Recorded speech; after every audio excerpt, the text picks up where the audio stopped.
আসসালামু আলাইকুম virtual viewers, সবাই কেমন আছেন? নিশ্চয়ই খুব ভালো আছেন। বাগান করার যে কত উপকারিতা সেটা যে করে সে বুঝতে পারে।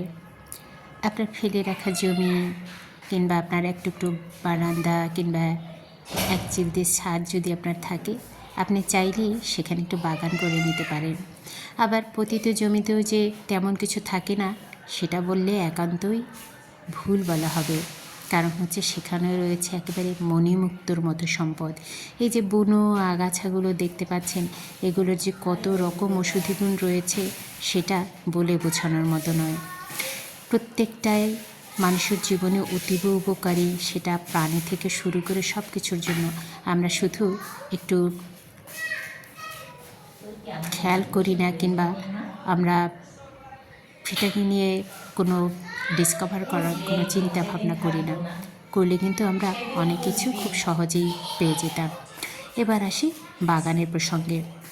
শখ করে লাগিয়েছি গাছ, আজকে একেবারে মুঠো ভর্তি ফল, হাত ভর্তি ফল দেখে কতই না ভালো লাগছে।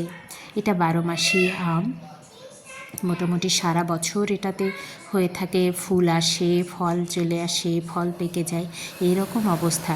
চাইলে আপনিও এটা করতে পারেন। আমড়া গাছ, সেটাও আমার হাতেই লাগানো।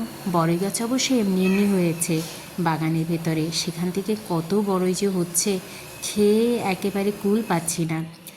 প্রতিবেশী খাচ্ছে, পাড়া প্রতিবেশী নিচ্ছে। এই যে আমরা ডালা ভর্তি আমরা, যদি গাছটা নাই লাগানো হতো তাহলে কি পাওয়া যেত?